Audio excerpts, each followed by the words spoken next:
If you do the whole thing coming up, I would love to be a part of that. Actually, Okay. yeah, I love. right. Are we ready? We are ready. Okay. Hi, Kim. Have a great time. See you on the other side. Okay. All right, let me hear the music. Let me hear the music. Music. Oh, sorry.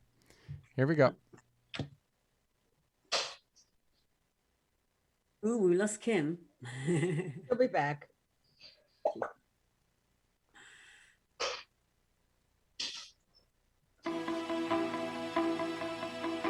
I hope nothing flashes.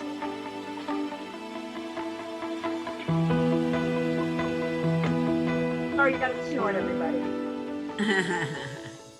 I'm so real. Sorry. Hey, everybody. Welcome to another episode of Between the Sheets podcast. New during COVID. I'm your host, Gaye Ann Bruno, and you know I have a lovely bunch of hostesses and co-hosts, and more importantly, they're really good friends of mine.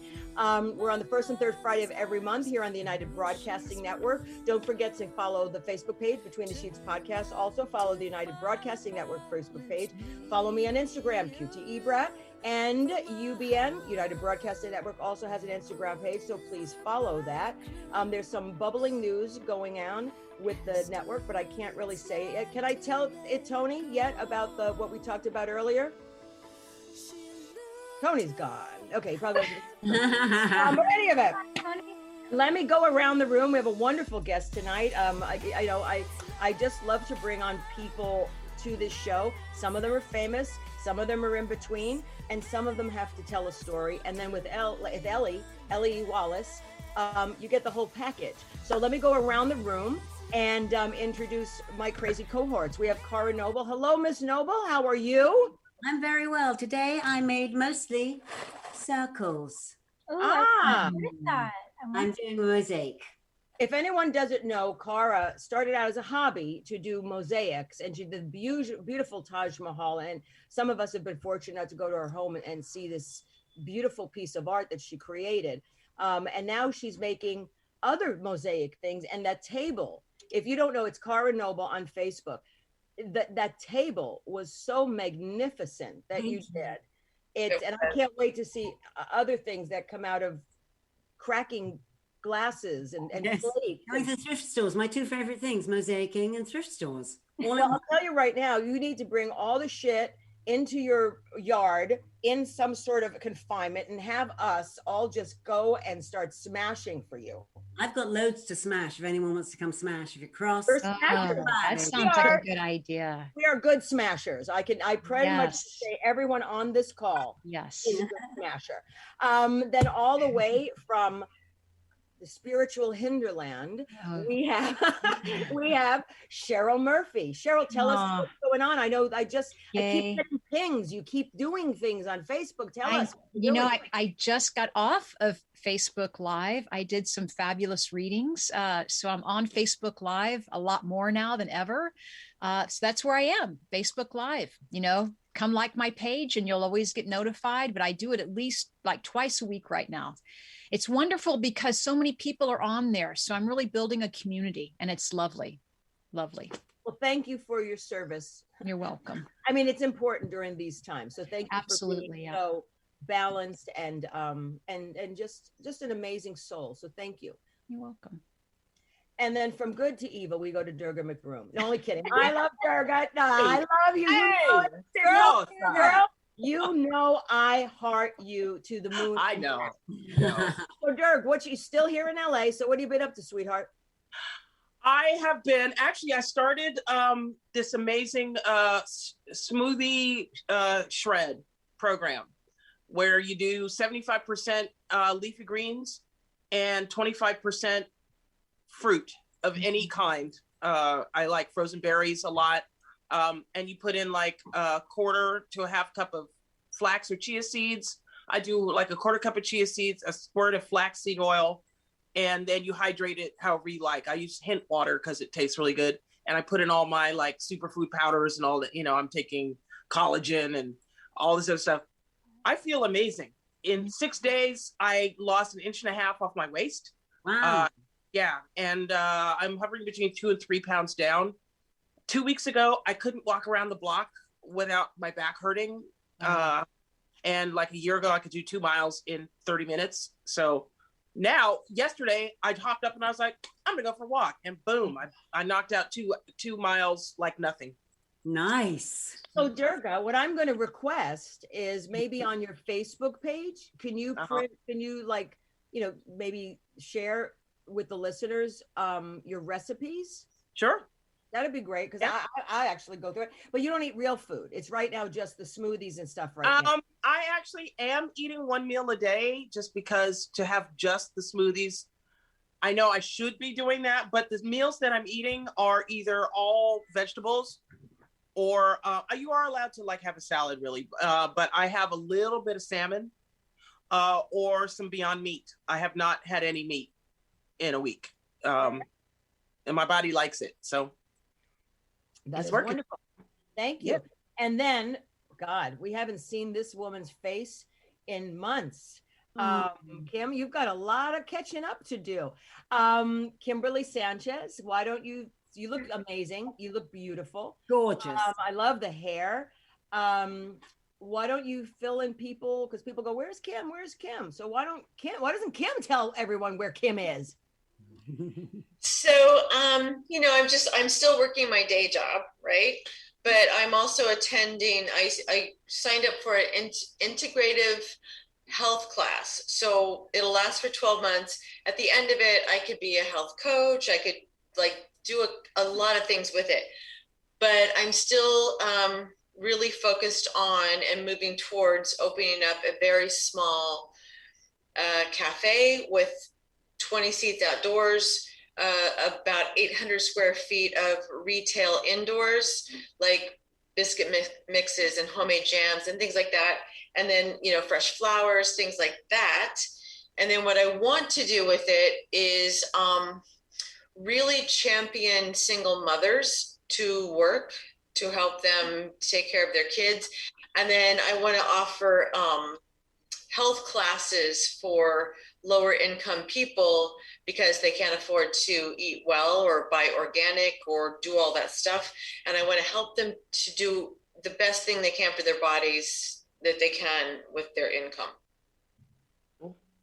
Wonderful. That's awesome. So many places, so many urban centers are food deserts where, you can find a liquor store just by spitting, but you can't find any place to find fresh produce. It's a big problem. And people that are on welfare, and I've been on welfare with my 3 kids, you eat shit. You get shit, Also, I will say this, people don't know this, that now on Amazon Fresh, you can use your SNAP card for a lot of stuff that they deliver, and they get stuff from Whole Foods. That's wonderful. Yeah, it's really cool. So you can eat. It's just that like being a welfare mom, that doesn't go as far, right? So you're tending to get the cheaper stuff, and it's not good for anyone. I mean, it's a whole system. It's a bad system of our country. Yeah, a bag of Brussels sprouts costs as much as a McDonald's. Exactly. Yeah. And so I want to continue this because I think this is a really interesting topic, but I want to introduce our guest. I never met her, to be honest. Friends on Facebook, as I always start things. We've been friends on Facebook for a while. And, 2 years ago, you ladies know that I had the craziest birthday party ever. I mean, like hundreds of people. And I wanted to meet a lot of these Facebook people I wanted to put a face to the Facebook people. Mm-hmm. And I sent out invites to, I think, almost over 400 people. And I think the grand total of people that showed up coming in and out was about 300 and something. And ELLE was actually one of the people that I cold invited, and she showed up. And it was so much fun. And granted, I didn't get a lot of time to spend with her because it was just, it was sort of chaotic. But for the moment that I spent with her, I thought, she's really good people. And then, I think I even said to you briefly, I want you on my show. And then COVID happened. Mm-hmm. And so then we were out of the studio, and then, who the hell knows, but at least we're back on track. But, I started reading up on her, and I follow her Facebook posts, and I really like how grounded and centered she is as a person. Because yes, she's an actress, you know, she's a producer. You know, I deal with that every day. I'm not saying you're not special, but to me, that's not what makes someone special. But it's what you do. You're a licensed spiritual counselor. That speaks to me. Yes. And you know, your work in the hold on. God almighty, how do I have a talk show when I'm menopausal and I can't come out with the right fucking word? What the hell? Your work with autism and mental illness awareness, and the foundation with disabilities as well. I just find that fascinating because, you know, and that's why I brought you on the show. Yes, we can talk and promote, you know, your acting career, and we can promote what you're doing with Wallace Films, and we can do all of that. And I want you to. This is your forum, and you just got a new manager. So, and we love her. But it's about sort of people getting to know not the personality of who you are, but really that this beautiful woman also has brains, and she does things, and she's a philanthropist, and she gets out in the community outside of the LGBT, LMNOPQRX plus, whatever the hell we are. So, but I just want to, you know, so I want people to see the other side of you, because I find you to be extremely fascinating and really just so grounded and so spiritual and so zen to some degree. It's just amazing. And your posts on Facebook, really, some of them have touched me very much so. And, you know, dealing as a licensed counselor, you know, we all have baggage, and we all have that shit in our closet that we don't want to fucking deal with. Now, it's not like we don't recognize the shit. We recognize the shit. But then there's some of us that like to bury the shit. We all do. And we don't even know we're doing it. You know, and it's, right. You know, we don't. And it's like, you know, so, you know, I'm older now. And I realize, you know, and as I get older, I realize, you know, it's okay to have some shit. That's what makes me me. We all have different shit. That's what makes us unique. But it's not allowing that shit to get in our way. So as you grew up in Miami. Yeah. I'm reading very briefly. Every family doesn't want their child to have a career in the arts and entertainment. You're looking at one. A European, Jewish, old traditional family, forget it. The arts are a hobby, and you're a lawyer, you're a doctor. Anything outside of that, you're a loser. It doesn't, so I was very much just deterred. And my grandmother, I don't know if you're familiar with the Jewish family, but they're like the bubby. Mm-hmm. They're the matriarch of the family. So what the bubby says, bubby goes. And on top of it, she was a millionaire. I mean, I grew up, you know, with all the money, and when it's like what she said went. Yeah. And I hate to use money as a thing, but you know, in families or situations, when you know, in my family situation, my dynamic, there wasn't a lot of money, but when you grow up in a when the matriarch has the money, they dictate everything that happens below. And that's what I grew up in, that where it's kind of like I was in this millionaire family, but looking kind of the outside in, because like my home was like middle class, and like up the street was this $1 million home, and it was like the outside looking in. So I grew up very humble, but also knowing the other side of it, what it is to grow up, what it is to be wealthy, having the dichotomy of both of those inside me, which I'm grateful for, because it's kept me so humble and so compassionate to all sides of all spectrums. But it does, what made me become a spiritual counselor was eventually going through my life. I started out as an actor, as a theater major. And then from there, I'm like, well, your subconscious belief is, my belief was, well, I'm never going to make it as an actor because artists don't make a living. So I'm like, well, what can I do where I can still be in the industry, but I can make a living? So then I became an agent, and it's all in Miami. I became an agent, very well known.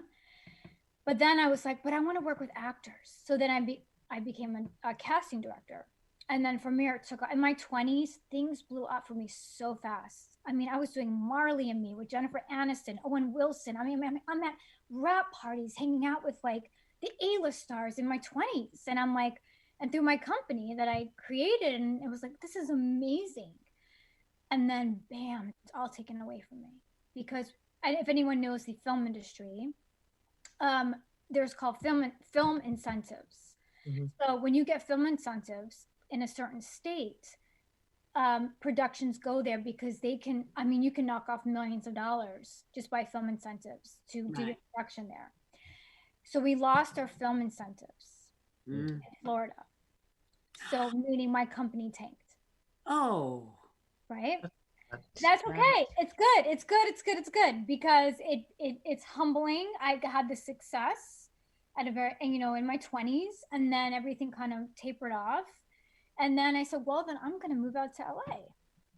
In my early 30s, I moved out to LA. And nothing really quite, I fell in love because love always is love is like my Achilles heel. I fell in love with this woman, and you know, I just didn't do much with my career. I just fell in love. I was in my early 30s or 30, I can't remember, but I fell in love. And then you know, so I just didn't pursue much of anything in the industry. And then once I got out of the relationship, because she was almost 20 years my senior, and we wanted very different things. So I said that ended back in 2016. And when that ended, it was kind of like, oh, wait, okay, here I am. I'm back to, you know, and then during that process, I became a licensed spiritual counselor. And through that, it's kind of like the new beginning, the doors started kind of recreating and opening up for me. So I believe there are seasons in people's lives. You have seasons of good, like where you perceive it as bad or good, but there is no good and bad. I believe everything that happens in your life, whether you want to perceive it as good, God, spirit, the universe, it's not happening to you. It's happening for you. For you, right? So beautiful, yeah. Yeah, so it's happening for you. And that was something that I really had to understand. It's not victim consciousness. And although we all at times, yes, people hurt you. I've been hurt. I've been devastated. I've been loyal to people. And I get hurt. But the thing is, I'm mad, I'm angry, I'm hurt. You go through the motions. But at the end of the day, what is this teaching me? Right. And that goes with your profession as well. And I'm actually going to read something that came to me. I went on a walk. That kind of sums up. I hope I'm not talking too much. Oh, I hope it's okay. But that sums up spiritually what came to me as I went on a walk the other day. I think, and a lot of people right now going through this pandemic, I might talk to and might help them through this. So this is what came to me. Whether you want to believe in God, the universe, spirit, Jesus, Buddha, Muhammad, whatever it is that you believe in, to me, it's all the same source. Mm-hmm. It is a source of light. It is a source to the ultimate creator. You're created by light. So I use God as a general for reference. So whoever's listening or to you that doesn't. So this is what came to me. God has placed a dream in your heart. That is how God, the light, chooses to express its light, its power, its love on earth. It is to touch other people with the light that shines upon you and through you. Your gift to everyone here, to everyone on this earth, to anyone listening, your gift is to uplift the spirit of others. And you do that through your dream, through your gift that God wants to express him or through herself.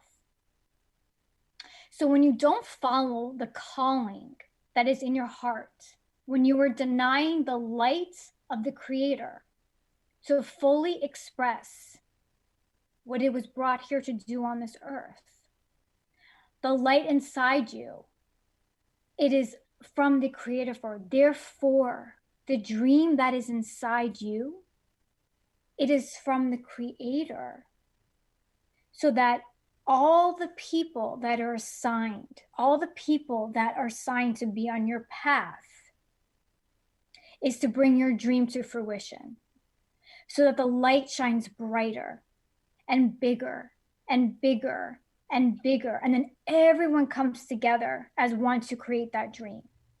To express, again, you're going back to what the light of the Creator is trying to work through you. So in essence, example, Gaye, you creating the show and you creating like-minded people that come together.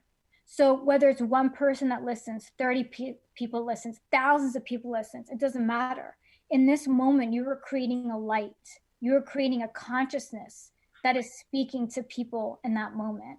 You are listening to your divine consciousness that is speaking through you. You're not letting fear stop you. I mean, I can't even imagine what goes in your head that at times you could be thinking that stops you from doing the show. Or maybe prior to even beginning the show, or with the COVID, or with anything that comes up, but didn't stop you. Because you're listening to within, you're listening to the light that's within you. You're listening to the light of the Creator that's within you. And then it brings people together. It bridges, look how we're all coming together as one, as a unity, right? And that's from you, Gaye. So when I do my projects, right, and I'm listening to my creativity and I'm allowing that light to flow through me, then I'm going to bring a unity of people together through me. And on top of that, I'm going to feed families through my productions. You know, it all comes together. When you're following the light of God that's within you, you're going to attract all that was meant on your divine calling. Look, I'm a goddess. Kara's a goddess. You're a goddess. We're all goddesses. We like this stuff. We believe in this stuff. Well, I will speak for a few of us. I can't speak for everyone on the call, but the ones that I know intimately, and I didn't mean I slept with them, but more intimately. I would like to sleep with some of them, but they're my friends and I don't cross the friend zone. But the point is, I understand that. And for some of us, yes, this is my vehicle. Clara, everyone on this program, and I have a lot of other women that sort of interconnect, you know, that's true. But what happens, ELLE, when you have that and you have that light, but there is a blockage? You stop yourself from allowing that light to come in. Yes. You sabotage yourself. You know, how does one get around that? Okay, you know what? And I will use my example. I'm the perfect example of that. So there are thoughts, and there is a you can say, think of it as like a master thought, right? Mm-hmm. That is the blueprint of who you are. There is a master thought that's constantly in your head. And then you have subconscious thoughts. And then you have the thoughts that you have daily that you're conscious of. If you're a master thought, you know what? I'm going to give you a perfect example. I have a friend who is Christian. She's gay. That's the first problem. No, she's a gay Christian. It's okay. No, I grew up Jewish and I believe in Jesus. And that's another thing within my sexuality that we'll get to. But so you're true for Jesus. I'm Jewish in my heritage. I'm Jewish in my blood. I'm 100%. When you go to my lineage, you go to my lineage, I'm actually a lineage of Jesus, believe it or not. And Mother Mary, like I stem all the way back. Okay. So my blood is of the Jewish faith. Remember, Christianity stems from Jesus, which from there, he was Jewish. Correct. So I believe in Jesus's teachings, and I believe in what Jesus taught, and I believe he was a prophet. I believe that he was a righteous man that came onto this earth that defied the laws of gravity, defies the laws of the universe, because he was connected to the light of God in a way that none of us humans are familiar with or know of. That's what I believe of Jesus, and that's a whole other conversation. I like that. Yeah, but in regards to what blocks you. So for instance, my friend is Christian. We just had a conversation this morning. She's Christian and she feels being gay is a sin. And she's constantly attracting relationships. All she wants is to have a partner. And this partnership, she goes, I don't understand. I pray to God to have this partnership. And I'm like, but if you think you're a sin, if that is your ultimate, your mind can think something else in your thoughts and you're trying to manifest this perfect woman in your life. But if your blueprint, the blueprint of your cells, the blueprint of your mind, your subconscious is I am a sin because I am gay. God does not love me because I am gay. You are going to continually attract women in your life that are going to validate that about yourself. I mean, isn't this sort of playing a little off the laws of attraction? You kind of absolutely. It's a law of attraction. There's God, but God created the laws of the universe. I mean, these are just my beliefs. Yeah. There's God. God created the laws of the universe. So God said, okay, go. Have free will. You have the free will to create anything that you want to create. When you get tired of creating the same thing over and over again, come find me. You know, to like recreate, to reprogram that mind. And you know, I talked to, and it's sad. It's so sad. It's just, to me, it breaks my heart that anyway, I'll get to that next, but let me get to answer your question in regards to the blockage. I will use me as an example. For many years, because of the way I grew up, I thought that I was told my grandmother's tactics, who was the matriarch of the family, was that you're not pretty enough. You'll never be, I was a singer first and then actress. You'll never be a Barbara Streisand. You'll never be a Julia Roberts. You're too short. I'm 5'1". You're too short. Your boobs are too small. Your nose needs a nose job. I mean, I heard everything that would possibly be heard to deter me from this path, right? So when you have this belief, so when I would try as a young girl to go out for these auditions and I didn't get them, because I already had that subconscious belief, I was validating that about myself. Right. It's validated. You create your own blocks. So it's about retraining your mind to believe that, and this is what I believe now and at my age and going through all this. And it really stemmed from, and I'll go back to the autism and taking a couple of years off from the industry and working in a nonprofit, is that you are a child of God. You hold space on this earth. You are put on this earth. There is no one bigger or better or brighter, less than, or more above you, unless you believe that. Nobody. And you know, I look at Donald Trump and I say, like, listen, I'm not a fan. And I'm not going to get into politics here, but I'm not a fan. But I will say that the one thing that I think he came here to teach people is that if you believe something strong enough, if you believe in your mind something strong enough, you will make it happen.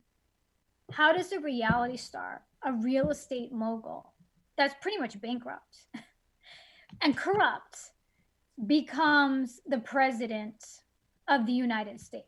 Go ahead, Derek. I knew it. Go ahead. Okay, yeah, no, go. Yeah. He was being groomed for the last at least 20 years by Russia. Yeah. He was running into financial difficulties. He had several bankruptcies. The Wall Street banks would not give him a dime. So he started looking farther afield for funding, and they had it. And around the time when he was doing the beauty pageants and he was going to Russia, and they do this, they take high profile individuals and they groom them. And then they collect what's called compromat, which is compromising information on these people so that they can do whatever they want with them, not to mention the fact that he's in debt to them up to his short and curlies. And New York too, by the way. I'm sorry? And New York too. Like there's like 250 lawsuits, like depending on him. Believe me, that's why the people of New York, when you look at the voting, people of New York knew what a scumbag and con man he was. So he did not do well in the voting in New York City in particular, because they all know what his story is. Yeah. He's been in bed with, I also think he might even be an informant, because like when all this stuff was going down in Atlantic City, when he had his casinos, and all these mob figures around him were falling like dominoes, who was left standing? He was. Mm-hmm. So I'm sure he gave up a whole lot of people for a whole lot of things. And he would give up his own mother to save his own behind. Not a fan. Sorry. No. Yeah, no, I'm not a fan either. But I trust me, I'm not. There's nothing about him that I'm saying as a person that I respect. Oh yeah, no, I get it. I'm not getting that. I'm saying that yes, but even so, 20 years ago, if you think about it, and you're saying he's been groomed because he attracted that in his. Well, of course. Right. So like in his mind, he's like 20 years ago, and there's even footage of him saying, "Oh, I'll be president one day, and when I do, I'm going to hone in on middle America because that's stupid." Well, it's because I think that goes back to the law of attraction, you guys. I mean, anything that you can actually believe and get the emotion around. So I think that's your point, Ellie. This incredulous thing, like this person could become what they became, but it was because they simply believed they could become it. Right. Absolutely. And what gets me, what concerns me is the amount of religious people and Christian people, or people who are just young and they don't know, that follow him and think, oh, he's the Messiah, he's God, he's anointed, which is ludicrous. Right. Yeah. He's favored by God because look at his platform, look who he is. And it concerns me that people think that just because you have money, and I've come across this with people, and especially in this industry, in the entertainment industry, that people think, oh, I have money, I have a house, I'm so successful and I'm this big famous whatever, I'm so favored by God. Yeah, whatever. You want to know why I think? Hold on. I just want to interrupt really quick because we have a caller. So I want to take the caller. Ready, Tony? Hello? Hello there. Hi, welcome to Between. Hi. Who's speaking? Thank you. Hi, I was looking for the Carmen to my Shane. Is that ELLE Wallace? Yes. This is heavy shit, ladies. I'm in New York City, and it's Laura Paul. Just wanted to say hello. I think everyone looks fabulous tonight. How are you? Great. Thanks for calling in. Tell us more. Tell us a little about you. It's like really late up there. Oh, no, it's not that late in New York yet. Like 10:30, yeah. It is. It's almost past my bedtime. It's 10:30. But I had to stay up for this. Are you kidding me? Gaye, I've been wanting to, check out your show, and this is awesome. So I've known ELLE for about 20 years. We go way back. I mean, she still looks the same. I've aged, but kind of really proud of her. And I really just wanted to say hello and just be here as a support. And, when you watch somebody grow and how wonderful they are as a human, having so much light and positivity, it just makes you want to shout out and just say, I'm so proud of you. And I just want you to know that, ELLE. I think that you're phenomenal. And I just think the world of you. And I see so much ahead, especially working with Robin through Mad Catch. Oh, yeah. Robin, there's just so much opportunity. Yeah. Thank you so much. Thank you. I love you, Laura. Thank you for calling in. I love you, sweetheart. We're going to be on a show together one of these days soon, I think. Yeah, we're working on something. Yeah. We're talking about it. Well, I'll talk about that later. Things that we haven't worked. Yeah, definitely. Okay, bye. I love you. All right, love you. Okay, bye, everybody. Bye. Bye. Oh my God. Everybody, you're listening to Between the Sheets podcast. We're on the first and third Friday of every month here on the United Broadcasting Network. We have a wonderful guest tonight, ELLE Wallace. Please call in 323-524-2599. Now I'll say it for the Californians. 323-524-2599. But yeah, the law of attraction. And I think, I've seen a lot of people with the law of attraction sort of use it incorrectly. Mm-hmm. And they're on this whole speaking circuit of, of what it is. And, and it isn't about, oh, I want a Mercedes Benz. I wish that. And it's so much more deeper. It is a spiritual, it's grounding is in spirituality. And of course, people take it to the other limit. But I think you're right. I think we all do have a light within, like a light from somewhere, whatever one wants to call it, him, her, it, they, them. You know, but it is, you know, for me, you know, I'm my own, I literally am my own break sometime. And I think part of it is not because I don't think I can create, I don't think I can do, but, you know, it's really sort of difficult to continue to be motivated to let that light in. And, you know, not everything is going to be, as you said, you know, it's not always going to be 5 stars. You're going to get everything. This is not your, you know, you've got this light and you'll suddenly you have the Midas touch. And it's not. But, you know, I do believe, and I think we all do on this call, it's to some degree because we are sort of grounded in that spirituality, is sometimes the negative stuff, the heavy stuff that happens really is a gift. And I don't think a lot of us look at that as a gift. I think a lot of us sort of look at it as sort of a break.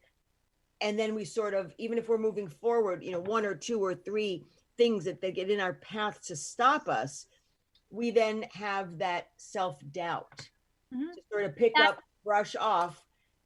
Right. And you go, where is the light? Where's that fucking light? What happened? The blocks and the self-doubt that comes, it's coming for a reason. It's coming for you to get rid of it. So it's a reflection. So, and I know this, and this is what I'll go in when I was working. So I've been in the entertainment industry for a very long time. And I started out as a casting director, as I explained. Well, trained as an actress, casting director, did like indie films on the side. And then I came out to LA and did a bunch, you know, stuff here and there. And I just needed a break. And because I'm a licensed spiritual counselor, I got a job counseling people that have autism or cerebral palsy or Down syndrome. And I don't know what I was walking into because truthfully, I wasn't trained for it. I was just trained for people that had issues, but not to that degree, not to the degree of, not issues. I'm so sorry. That's the wrong thing to say. To the degree of that of a disability. I wasn't trained on that level, but I still was hired and I walked in and it was a divine plan. I was meant to be. And let me just tell you something. For people out there who are Christian, and this I've heard, because I went to Texas for a little bit and I've talked to Christians and I honestly had to grit my teeth and like literally I had almost blood in my wrists, not to say anything, that believe that people who are disabled, people who are not the perfect form of Adam and Eve, people who are gay, people who are disabled, people who are born with no arms and legs, whatever it is, they are not from God. There are people out there that believe if you have deformities, God didn't create you. And I've heard this. How bizarre. That's awful. No, they believe this. God didn't create that. That wasn't God's ultimate plan. That's how they look at it. And I will tell you, working with people that have disabilities, they were as my clients, I have never in my life seen the face of God that I have seen looking in the eyes of someone that has Down syndrome, someone that has autism. And my job at the time was helping them find their first jobs.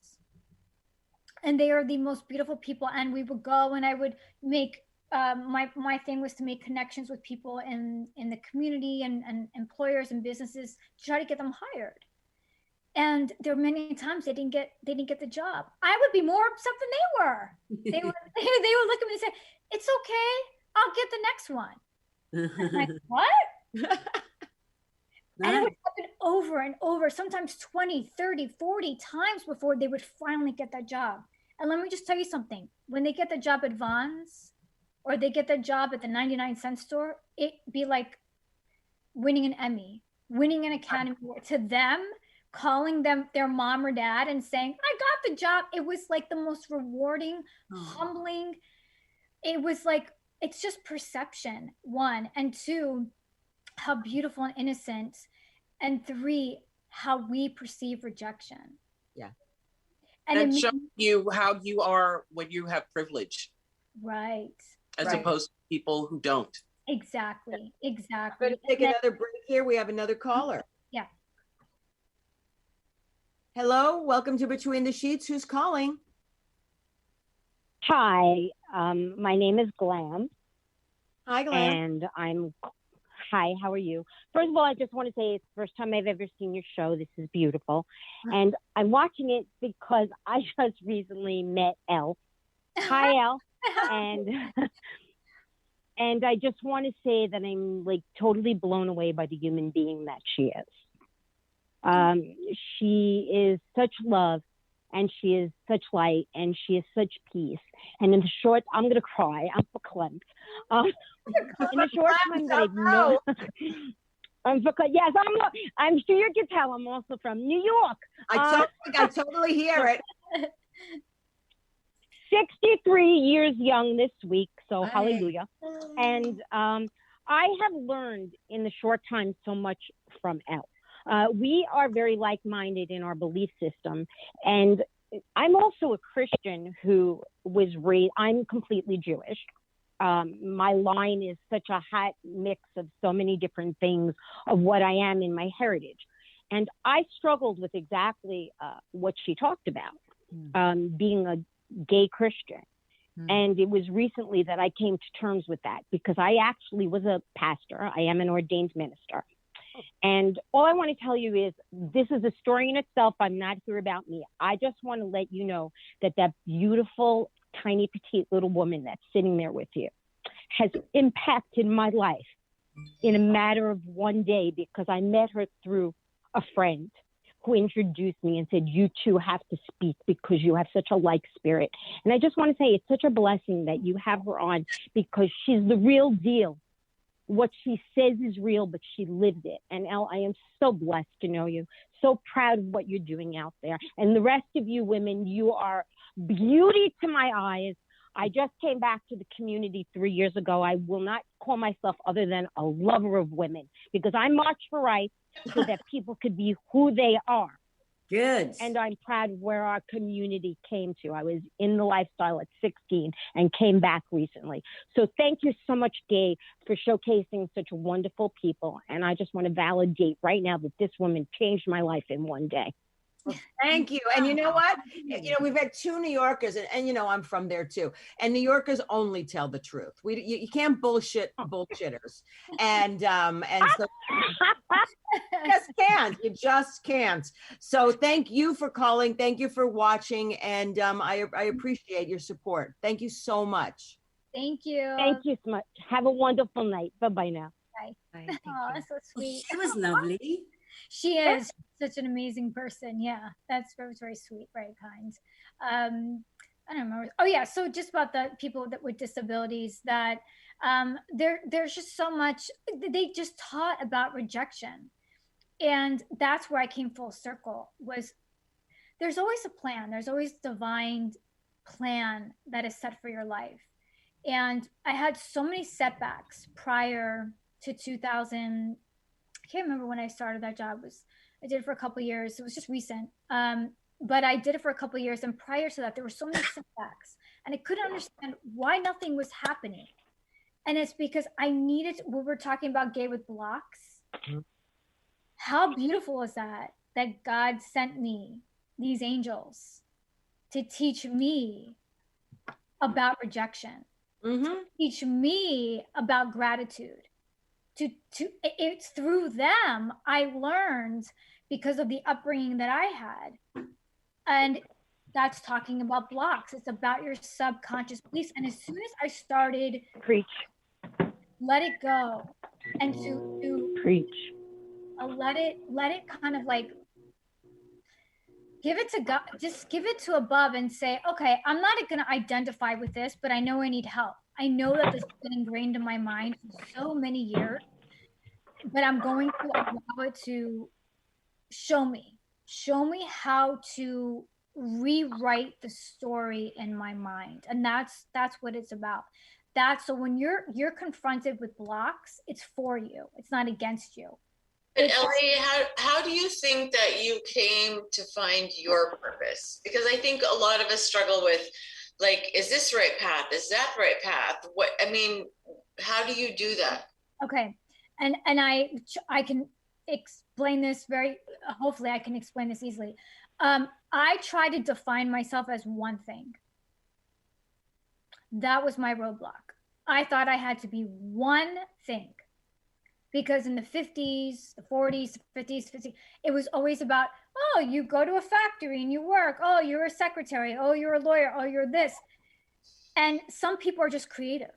Some people are born not to be just one thing. Look at today. You can be an actor, a philanthropist, a singer, a perfume designer, a clothing designer, a painter, a clothing designer. And look at people's pages now. They're not just one thing anymore. You look at, people more old school, they have one thing, but people who are in the younger generation, they are a plethora of things.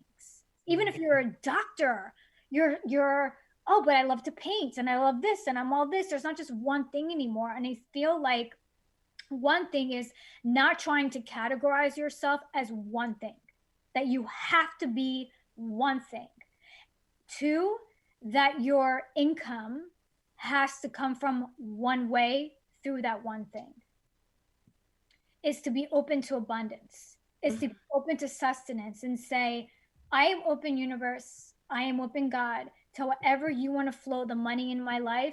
I am open, but I'm going to do what I love to do and what you put me on this earth to do. Does that answer? Does that help at all? So or if there's more, I can go more deeper. Cam, you're on a roll. Oh. I love that when I first met you, it was a while back, right? And I was just coming into LA and just meeting people. And I remember the night I met you and I thought, this is the most beautiful woman I've ever met in my life. Mm-hmm. To hear you have said that, there were people in your past that said, oh, this is why you can't be because your nose is too small or whatever. I think that's a huge part of our problem is that we get this shit in our heads and we undermine ourselves, right? Yeah, absolutely. And, it's interesting that I grew up in the 90s in South Beach in Miami. So it was around that time, I was 15 or whatever. And I was dating boys and girls.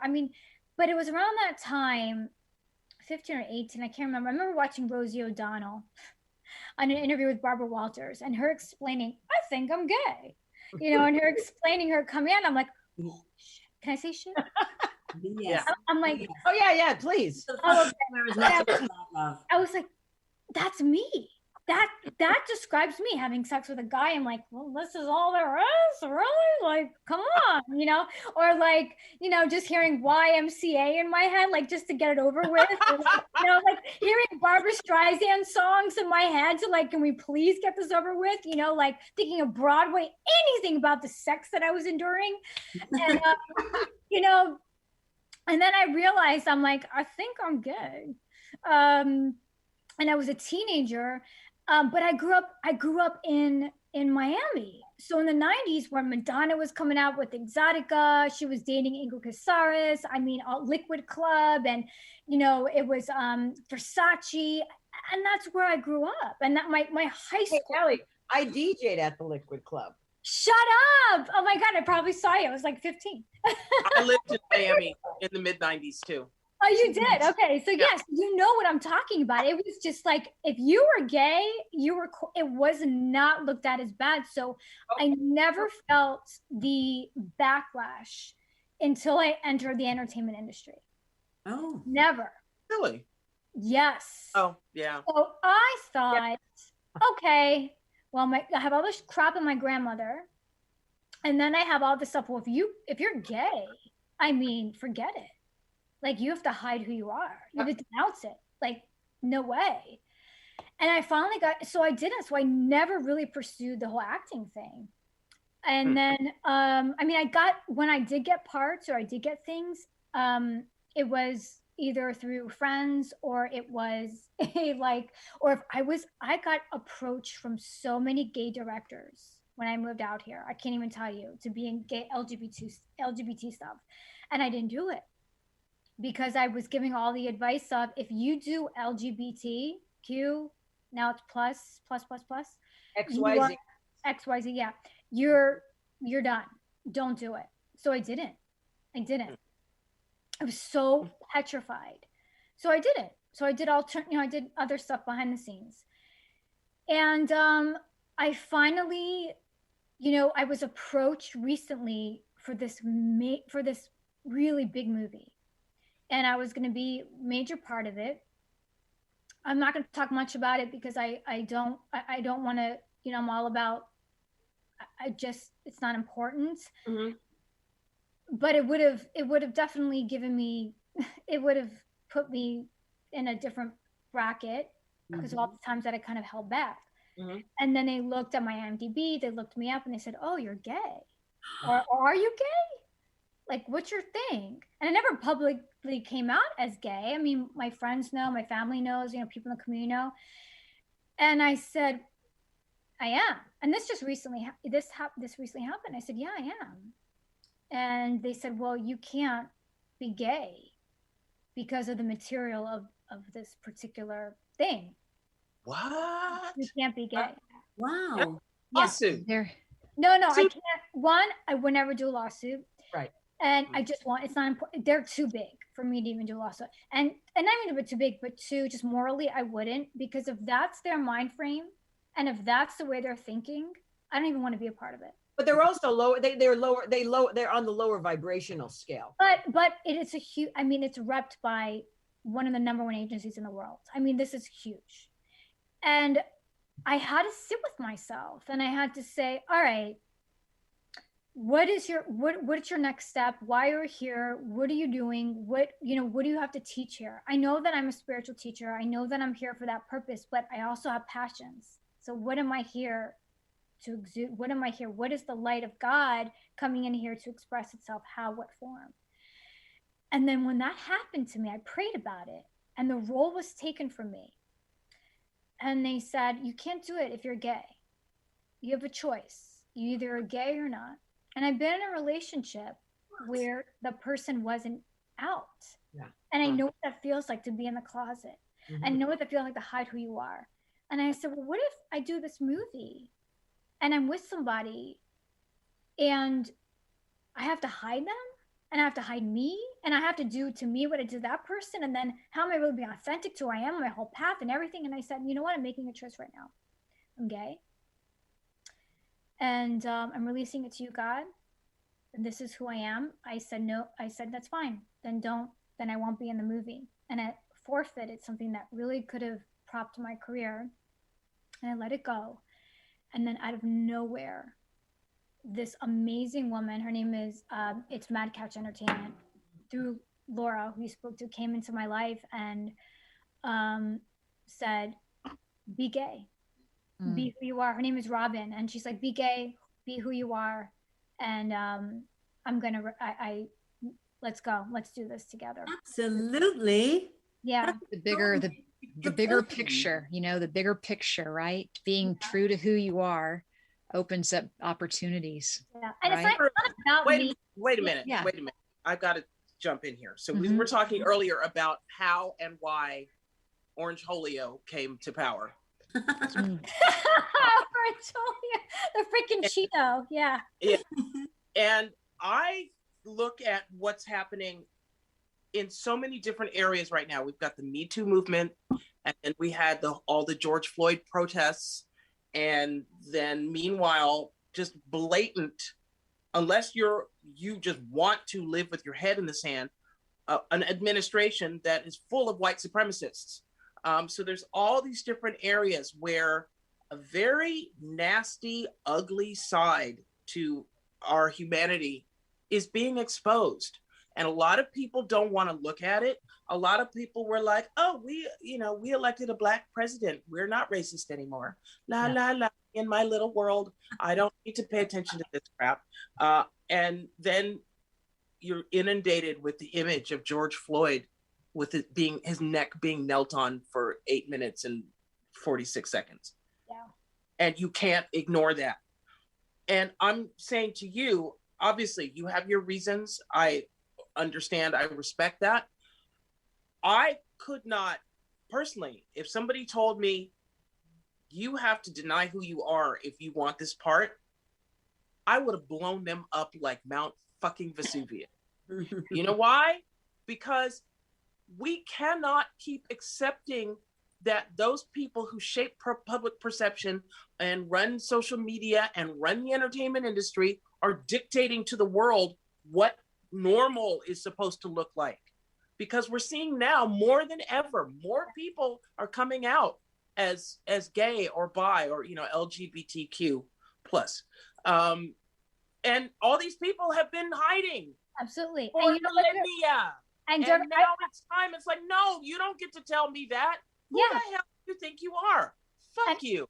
And I totally respect where you're coming from. And I just don't have a vindictive bone in my body. I just don't have that retaliation inside me. One and two, I wouldn't even win because they came back and said to me, well, we might change the main character. I was supposed to look like the main character. I was a relative of the main character. We might change the main character. And, if we go with that person, then we'll go. They did it in a way that if they changed the character, then I wouldn't have gotten the part anyways. It was very, very, you know what I'm trying to say? It was very. Yeah, I know what you're saying. And even if it wasn't that, it's not, I just don't have vindictive. I don't have that in me because God would take care of it. But I have a question. The whole Me Too movement with that was the whole women thing and now obviously, it's not only the LGBT, plus community. It's anyone who has anything that's diverse. Okay. Anyone who's different, because diversity only means different than a white person. Exactly. That's all it is. If you're not a white person, that's, a white male, then you're diverse. You're different. But I just have to ask this question. I mean, I'm not on any side. In America, it's the white 50 above male, right? But if we were in another country and we weren't of that country, would we be discriminated against because it's not the white male in that other country? You know what I mean? Like, I think, Well, hold on. You know what? Durga. I mean, I'm going to bring Durga because Durga has lived in Rome for many years. My people. What has been your? I know your people. What has been your experience as a woman of color in another country? Okay, so Italians can be very racist, but here's what I've noticed. I get a pass because, well, a lot of people know me because I sang with Pink Floyd, and Italians love Pink Floyd, but also because I'm an American. Now, if you look at how they treat refugees and immigrants from African nations, they will treat them differently than they treat me, even though we're both Black. Mm-hmm. So there's a prejudice there. It's very odd, and I find it very amusing considering Italy's right next to Africa. So, they've been trying to get back up in there. And Italian men love Black women, so it's very weird. But I mean, I literally sat with a man who was part of the Italian aristocracy who was so offensive. And just the things coming out of his mouth, and just completely oblivious to what he was saying. Mm-hmm. And my friend that I was with was a white American woman, and he was like, "Oh yes, this man, he was so, even though he was Black, he was so classy." And we looked at each other like, "Did this motherfucker just say this?" And not even realize what the hell he just said in front of me. So, there's racism and all over the world, particularly against people of color. Mm-hmm. I don't know where that came from. I almost feel like we made some soul contract with God like thousands of years ago that we were the first people, so we took it upon ourselves to carry that for some reason because we're strong. I don't know where it comes from. Well, I know why. because I think the powers that be have shined such a powerful light on the people of color that you guys are permanently tanned. So you guys are untouchable. You guys, and I do believe this, you know, and it's really, I don't believe it in a way, and I said it as sort of a joke, but it really is disheartening about discrimination, especially with people of color. And I've always said this, you know, lesbians, anybody who's white, that's anything diverse, we're kind of like undercover. You know, if we don't tell someone we're gay, they would not know it. Yeah. You know, well, no, that's only like the femi ones. If you're a butch, you are definitely called out. You know, yeah. Well, that's because you like butches. But no. I can pass for straight in a society for sure. ELLE can pass for straight in a society, but like the butchy, like heavier set, short, big. No, they're not. They're persecuted. They're persecuted as are transgendered people. Absolutely. Yeah. Can I say something that scientifically it is proven now that there is not just two genders, male and female. Oh. Yeah. That even science has catched up. I mean, spiritually for thousands of years. I mean, shamanism. I mean, it's just been around forever. That they actually prayed. It was just known that there's male who have feminine traits. There's female who have male traits. There's hermaphrodites. There's male, you know, just male parts, just female parts. It's been known spiritually for thousands of years. Yeah. Scientifically, we're just catching up to that. So anyone ignorant, I'm going to say right now, to say there's just male and there's just female, and that's the way God planned it to be. You know, I'm just not going to do profanity, but I'm just going to say, read up, get educated, and do research. Because even science is proving that it's not just male and just female anymore. But you know what? When these white people, you know, if someone's different, they're threatened by it. Yeah, because they rape. Yeah. I think also it's like, I think we tend to overgeneralize. Like, Durga, you can correct me, but within the Black community, technically the Black community, when I was in the South, they do not accept Black gay people. No, and there's a reason for that. There's a lot of homophobia in the Black community. And that is because, well, if you go back to slavery times, there was a thing called buck breaking, where the overseer or the master of the plantation would take the biggest, strongest male Black buck and anally rape him in front of his entire family and in front of everybody else to break his spirit and basically say, you know, don't you all be thinking about, if I can do this to the strongest of you, don't be thinking about rising up. And the fact that, you know, we were treated like chattel and our children could be sold off, we could be killed upon a whim like that. It was seen as a real sort of, not rejection, but it was like you were letting down the race by not spreading your seed as far and wide as possible and reproducing with as many. And also we were praised for reproducing. So if you were gay and you weren't making babies, you were a traitor, basically. Which is, for example, and plus, wait, there's the whole Christianity part, because that was literally whipped into African slaves we had our own religion. The Yoruba religion is no joke. Okay. And it scared the crap out of the slave owners. So upon pain of death, not to mention, it was like teaching slaves that don't ask for anything in this life, you'll be rewarded in the next life.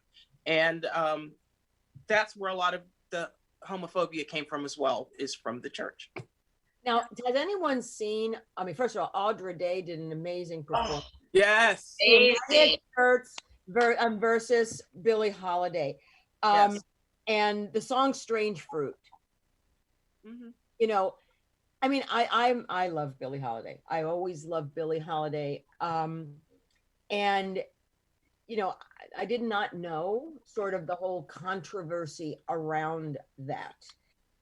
And it made me listen to the song many times again, but listen to the words, not because I could sing it. I mean, I can't sing it well, but I mean, you know, I know the words, but really after seeing that project, to really not only listen to the words, to understand what it's about, and actually feel as a white person, as much as a white person could feel empathy, feel the pain. And it is just astounding that this country,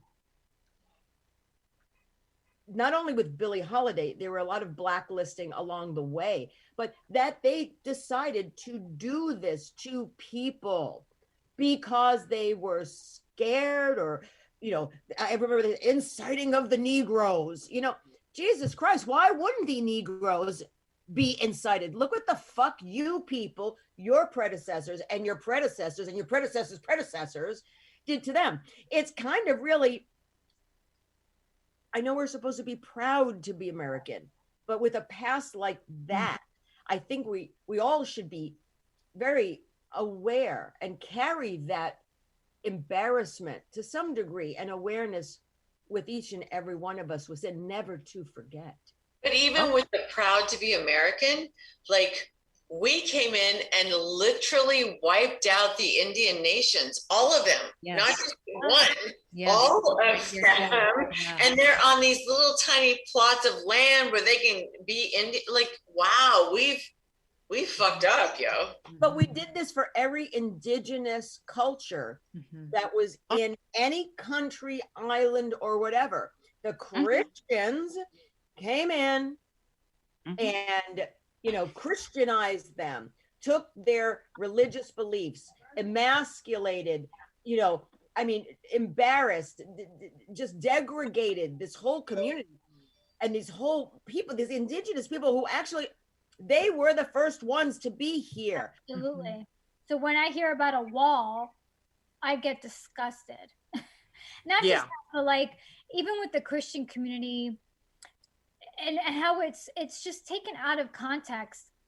And I was in Texas for a little bit, and I was with very like just right-winged Christian, just, you know, straight heterosexual. And I sat there and had conversations, and I'm like, pull out your Bible, show me, take a red letter Bible, show me where Jesus says, show me that it is a sin for a man and a man, or a woman and woman, to be in love. Show me. And then bring up Sodom and Gomorrah, probably. No, they don't, because that's not in the that's Old Testament. But it's not in there at all. No, it's not in there, and that's not Jesus's words. Jesus never said. And then they said, well, it's wrong because it's in Leviticus and blah blah. I'm like, okay, well, if you want to go by Leviticus, then you're not grafted as the chosen people of God, because you weren't a chosen people of God if you were a Gentile, if you didn't have Jewish blood. Exactly. And you were not grafted in by God. Jesus came to graft the Jewish and the Gentiles together. So if you want to go by Leviticus, then you don't exist to God. Exactly. You're just an animal. You're like any other you're not actually, an animal is more respected than you are, because in Kabbalah or in religion it says that we are supposed to revere the animal because the animal doesn't know for itself. We're supposed to take care of the animal. Right. I'm an animal activist, by the way. So I actually have a theory that Paul, who is the one who said some things about homosexuality, I think Paul was a closeted gay man who hated women and had a whole lot of issues going on, and has subjected humanity to his own human failings.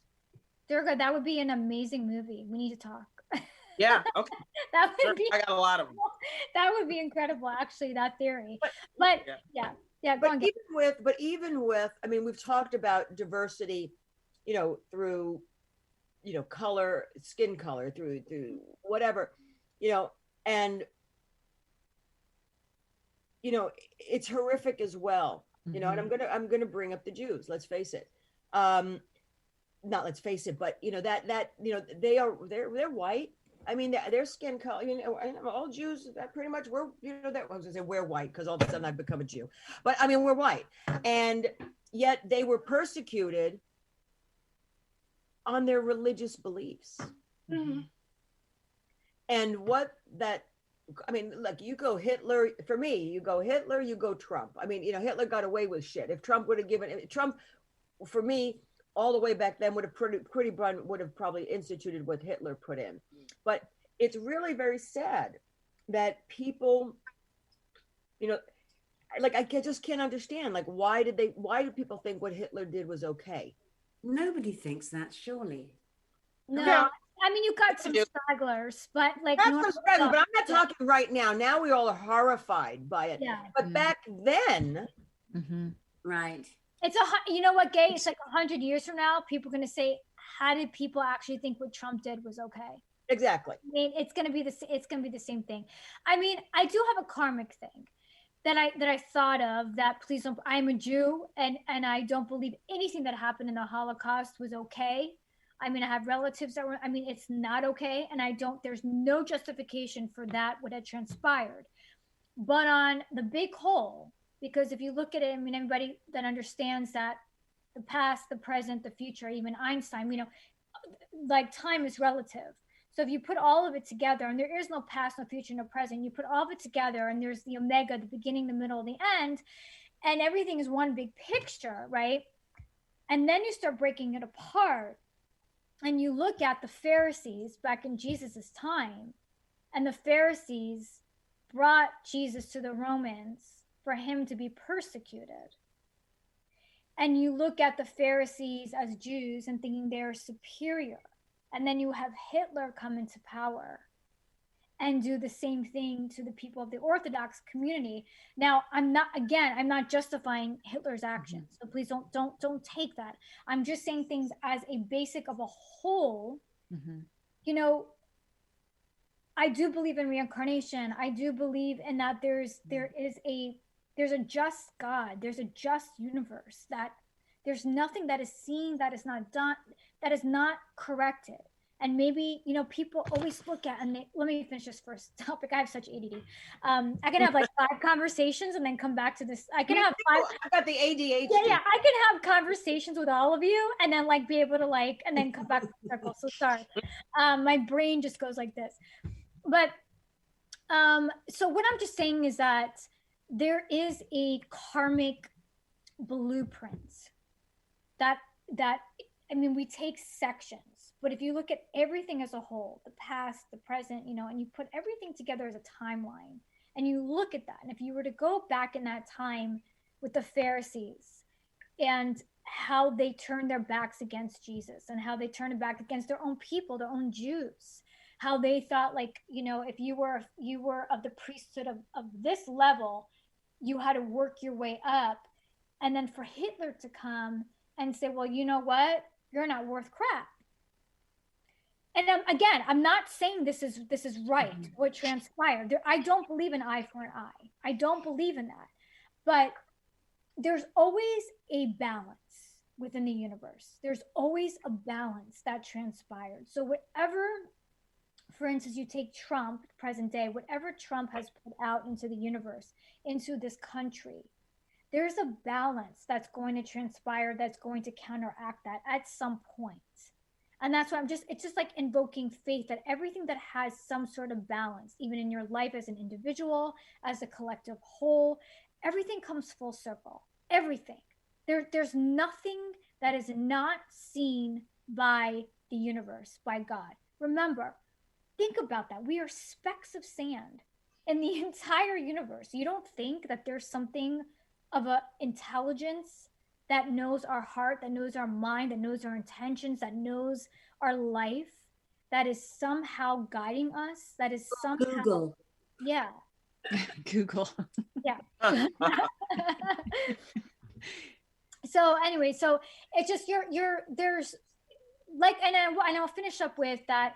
Things aren't happening to you, they're happening for you. Everything in your life, it doesn't matter how low you are, how high you are, there's going to be a balance. There's going to be a balance. And Cheryl, I mean, don't you also echo this? Yeah, I do. In sort of your practice as well? Yeah, I agree that absolutely everything is in perfect balance. You know, whether we have chaos, we have just as much prayer, so to speak, or positivity happening in the world. It's just that one is more visible than the other. And I believe right now, with all this change happening and all this shift happening, it's all this beautiful divine energy happening as well. and people are thinking for themselves more, or at least, I feel that's what's happening. I felt maybe before, or maybe still in parts of the world, in our country, there's this, following this herd, like I'm just going to follow the group. But there are definitely a lot more individual thinkers. And I feel like that is really helping to kind of help shift this in a positive way. And all this individuality and your sex and your preferences and racism and all that needs to come out. Like, let's bring it out, because that is how we learn and grow and know about this. Because I really think I think a lot of us, our intention is towards, it has a lot of commonality, we're all looking for more love, more betterment of each other now. And maybe that's what COVID did, is it made us believe more in our neighbor, or look more at people, as taking care of one another. But yeah, absolutely, ELLE, you're just a fabulous healer. I just want to tell you, I felt so much healing energy coming out of you. So I love what you're saying. And I absolutely agree that we're in balance. We're in balance. And it's always going to turn towards the positive. It will. Yeah. But we got to get a bunch of stuff up and out. We got to get moving on this. Yeah. Absolutely. I want to hold on. We have a caller. Just hold that thought, Ellen. Hello. Welcome to Between the Sheets. Who's calling? It's Rana. Rana! How are you? I'm Pumpkin. How are you? I'm good, thank you. I just wanted to say all of you look lovely tonight. The conversation is fabulous. And ELLE, you're wonderful. Oh, thank you. I don't know you, Rana. Do I know you? No, you don't. Oh, well, it's nice to meet I'll you. introduce you. But now I know you. You do, Tell and I them who have I to know you. So thank you. It's very kind. Hey, Rana. You're welcome. Yes. How long have you and I known each other? Since 1988. Wow. Oh. I was very young then, and you were even younger. Was I even legal? Oh yeah, yeah, you were legal, but just barely. No, Rana. I've known Rana for a very long time. When I was a baby gay, and I for Club 22, that's where I met. That's sort of where I came out in, and she took me under her wing, and she I just love her to death. She knows it. And then through all these years, it's sort of like that kind of person that, you're close to, then you're not close to because things change. But then the next time you sort of encounter them or pick up a phone, it's like, 30 years didn't even pass. So I love this woman very much. Thank you, Rana. Thank you very much. You're welcome, Pumpkin. You're very welcome. It's a great show, everybody. And I just have one question for Durga. Yes. Durga, what made you move to Italy? All those people that were saying if 45 won, they were going to leave the country. Right. I actually did it. I was one of the people who did it. I was not trying to stay here because I could see the way the wind was blowing, and the fact that hate crimes, particularly against Black people, went up 20% under his administration. I was like, I'm going to get Black ass the hell out of here. And I mean, at the same time, I work overseas a lot more than I do here. And I love Italy, and I love Rome. So I lost my husband in 2015. So I found myself, instead of touring for like a month at a time, I was going 2, 3, 4 months away from home, lugging all my luggage with me and all of that. And I figured it would be just much easier to live over there. And out of all the places I considered, Rome was number one. So I did it. Fabulous. That's great. Yeah. Sorry about your husband, but that's great that you enjoy Italy. When are you going back? Well, that's a long story. I actually, although again, I am being open to whatever the universe has in store for me. I have been here since Christmas Day of 2019. My roommate in my apartment in Los Angeles abruptly moved out in February of 2020. So I rode out the whole pandemic here, and for some reason I was supposed to be here for that. So now I'm looking at, as soon as I get a new roommate in here to cover my LA apartment, I'm gone. Gotcha. Well, anyway, ladies, it was great. I'm enjoying it, and thank you so much. I just wanted you to know that. Thanks, Thank Ron. you. Thank Bye. you. Thanks for Bye. calling. So Hey, I have a Bye-bye. question for Ellie. You just have a new production company, or has that always been? So I had a production company in my 20s for casting, and then I started last year, of course, right before the pandemic hit. I started WALLACE Films because I started getting so many hits. I'm doing a documentary, partnering up with a Soul Physio Foundation. If anybody looks that up, Soul Physio Foundation, and it's for it's amazing Ayurvedic doctor who is doing research for people that have autism and mental illness, and he's bridging the gap between Western and Eastern medicine, and we're doing a documentary on it. So that started, and then I have feature films coming, and I mean, there's so much stuff that just started brewing. So I'm like, I'm just gonna creating my company, and then COVID hit, so a lot of things got on hold. So now everything's kind of starting up again. So That's so cool. How did you get to that point? How did you get that? Well, that came from so ironic. So this is what everything happens for a reason. This is what I'm trying to say is in the timeline is, so back in 2000, so I was on Ray Donovan. I got cast in Ray Donovan, which is another whole funny story. That came like out of nowhere. And I just got, they had to replace an actress. And then I came in, I didn't know the script. I never even watched the show before. And I'm sitting there, they're like, just go, you'll talk to the director, they'll give you your lines, you'll know what to do. And I'm just like, oh my God, like get my acting chops on right now. The freaking 15 years.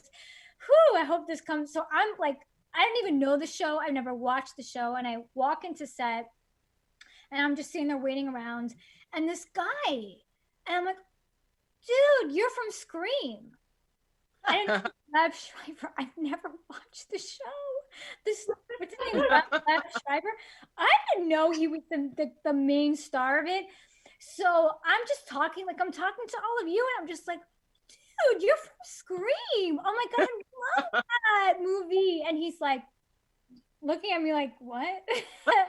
And then he just starts singing. He starts next to me. He starts talking to me. And he was like, oh man, I'm so tired. We just got back from Las Vegas. And I'm like, he's like, I feel like my whole body is just drained out. And I'm like, you should have Pedialyte. He starts busting out laughing because you just tell me to drink Pedialyte. And I'm like, who is this dude that he had the most eccentric confidence, like a movie star. And I'm like, so I went outside and went on my IMDb and I'm like, who? And I'm like, oh my God, he's the star of the show. He's the movie star. He is Ray Donovan. And I'm like, only me. That's me. hilarious.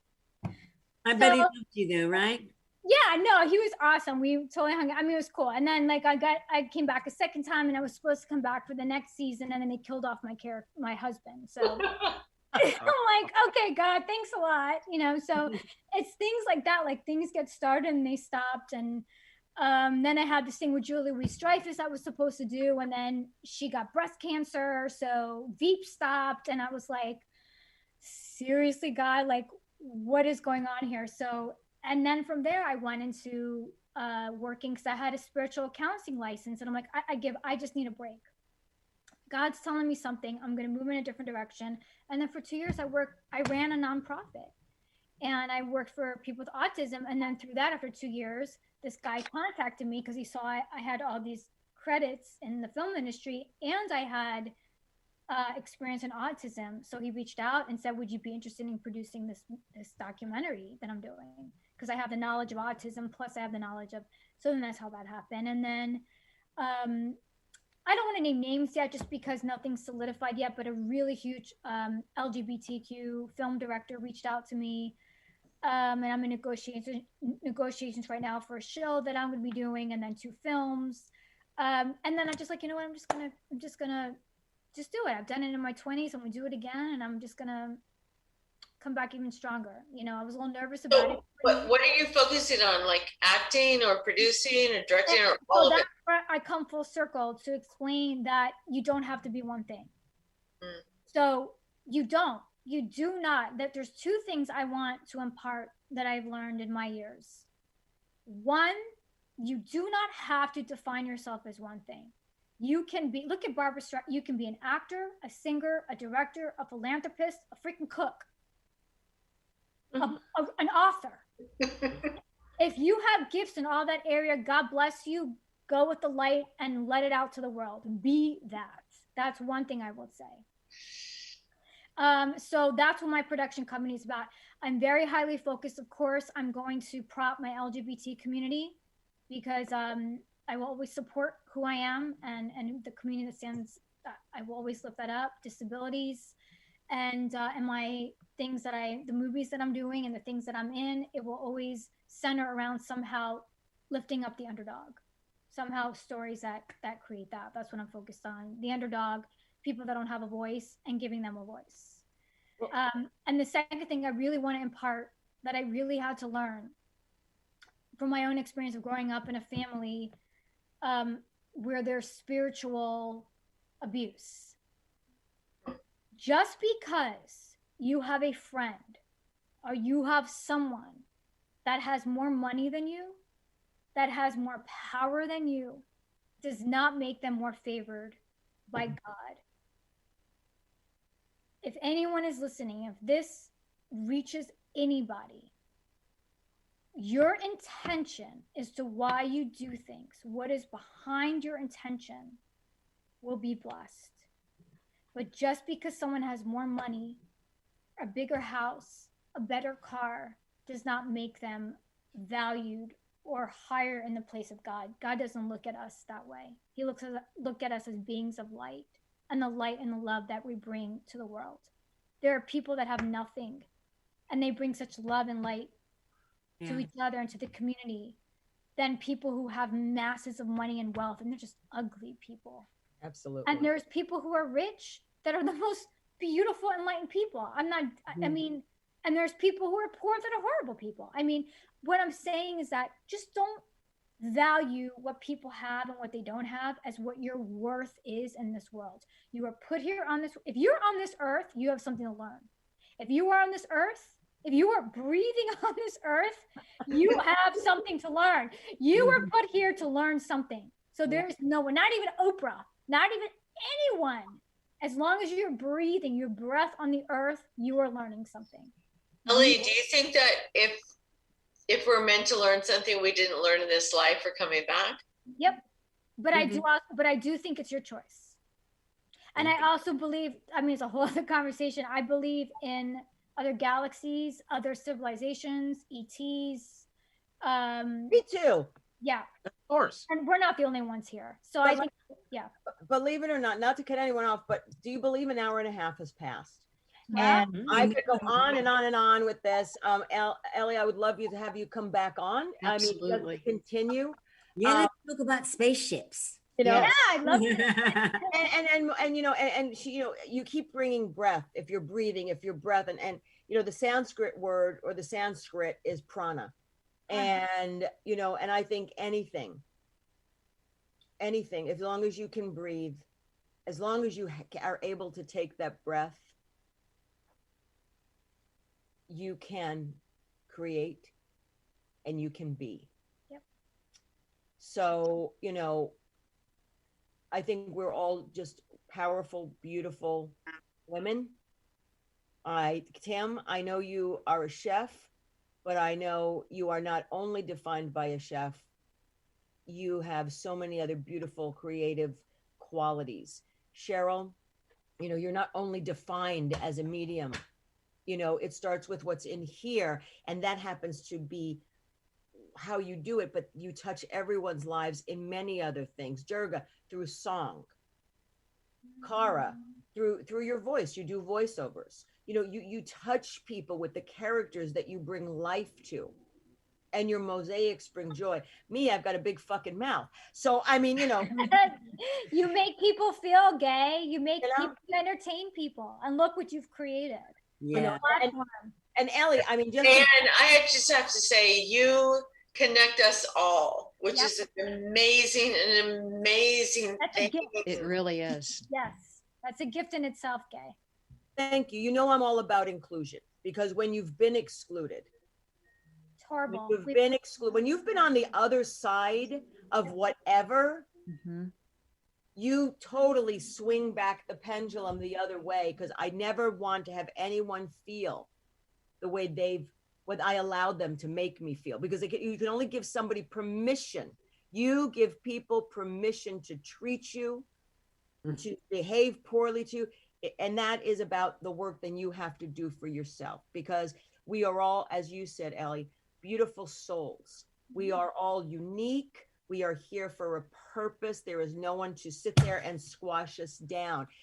And if anyone is here right now thinking despondent about stuff, brush yourself off. Say, I am love. I love me, because it starts with loving yourself. And I keep repeating that. And I repeat it more because I need to remind myself that, because we're all successful women in our own way, but we're also vulnerable. And we also, even no matter how much we pump up others and we pump up ourselves, when we do get knocked down, there is that little bit of self-doubt that crawls in. And I just want to tell you, whenever any of us have self-doubt, don't sit there, don't overthink. ADHD overthinker. Pick up the phone, call a friend. My friends are my family. Just be one with yourself, be one with others. And on that note, I'm going to go around the room. I want to thank you again, ELLE. You are, again, a wonderful soul and an inspiration. I know people can find you at ELLE, it's ELLE, and then another E, WALLACE, WALLACE.com. I'm sure you're on Facebook. I'm sure you're on Instagram. I know you're on Instagram. I'm horrible on social media, by the way. I know I have to work on that. Yeah, we got to talk about that, because I think maybe both of us will hire someone to work, because I'm terrible. I don't even want to post a picture of myself. It's awful. I know. I just post pictures of myself because it's like, because I have nothing else to post, for Christ's sake.